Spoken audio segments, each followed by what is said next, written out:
And if I told you once, I ain't gonna tell you twice. Salute all my real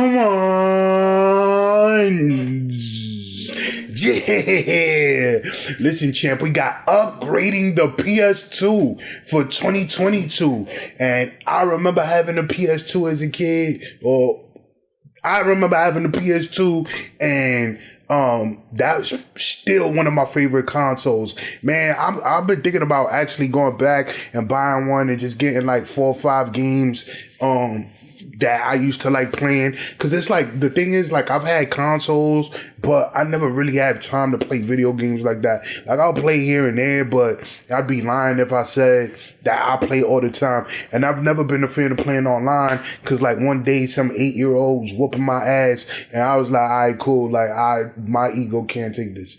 So we gonna get straight into the video. But before we do that, like, button, subscribe button, notification bell, press those. Let's go. Recently, I made a video on the PlayStation 2, specifically this fat model PS2 system. In that video, I talked about how things have progressed for the platform when it comes to homebrew scene along with some hardware. Today, though, I wanted to go over how I've mostly completed my ultimate PS2 system. I read through some of the comments and looked a little further into things when it comes to even third-party hardware that could more or less make this system fit in a bit more with where we are in 2022. Guys, if you enjoy these videos, make sure you hit that like button. But we're very, very interested in it. So I wanted to kind of follow up with things here. And there were a few key aspects that I really wanted to hone in on and improve.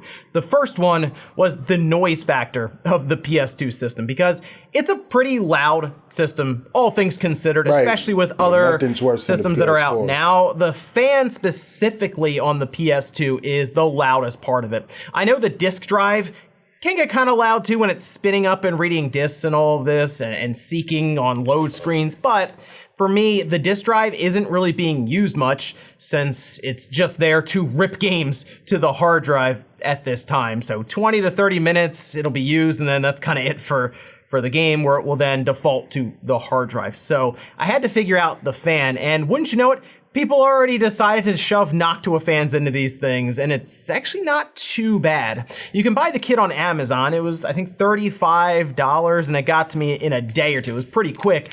And I went to install it, which mostly was taking the top off and then realizing that the fan connector runs underneath of the board, and it's not something you can get to easily. You do have to do more disassembly than I was expecting, to where I had to pull the entire shell off of the metal cage inside and then kind of remove the hard drive cage. But I was able to, at that time, get to the fan connector, take the fan out, put the new fan in, which has like a 3D printed mold around the Noctua fan, and it just fits in the back, but it does kind of stick out, which is one of the reasons they had to implement this 3D printed setup.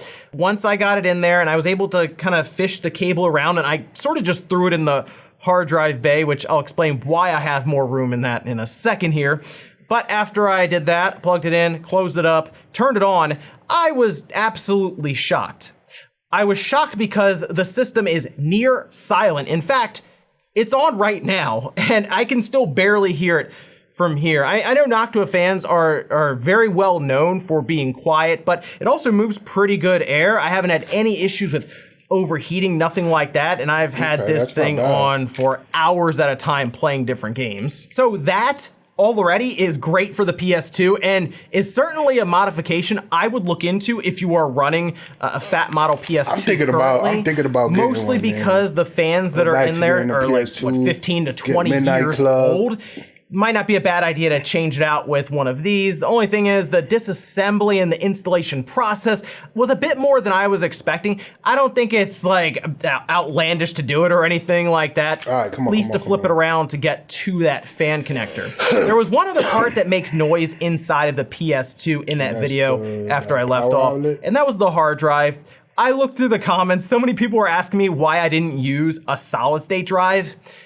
To be honest, the PS2 doesn't really get much advantage from an SSD. Mostly because the speeds for transfer from the DVD drive to the hard drive and then loading off the hard drive, it's not saturating that at all, not even close.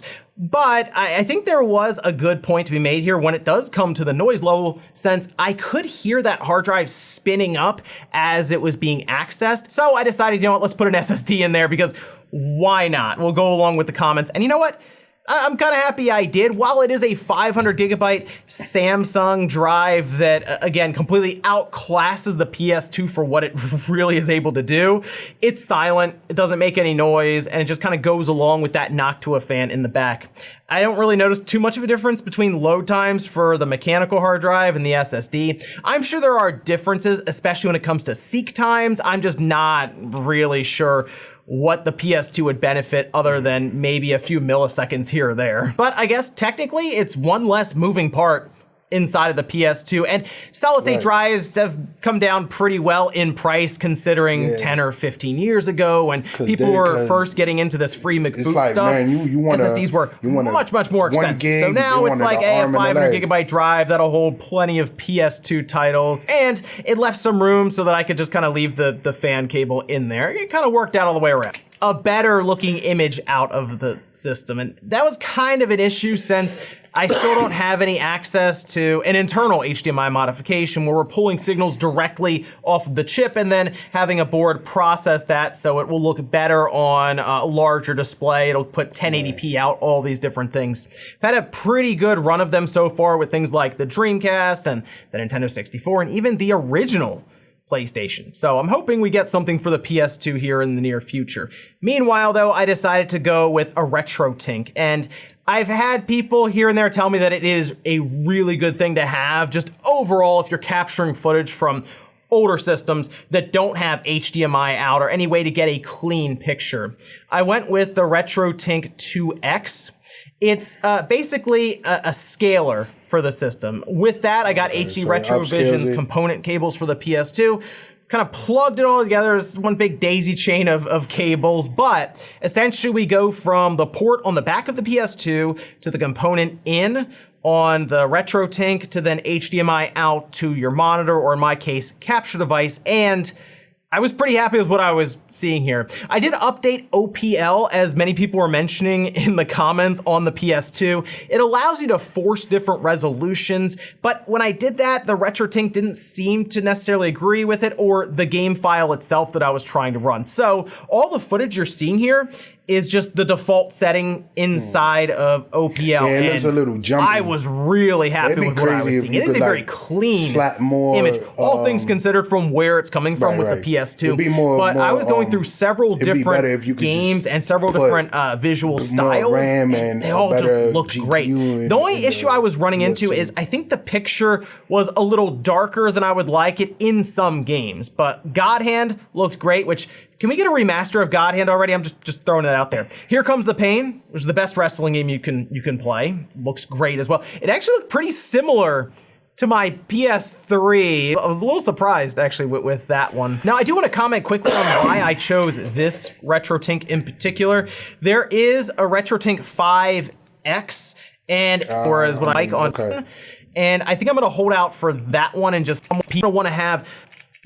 I used OPL Manager, and then the games in that list on OPL Manager.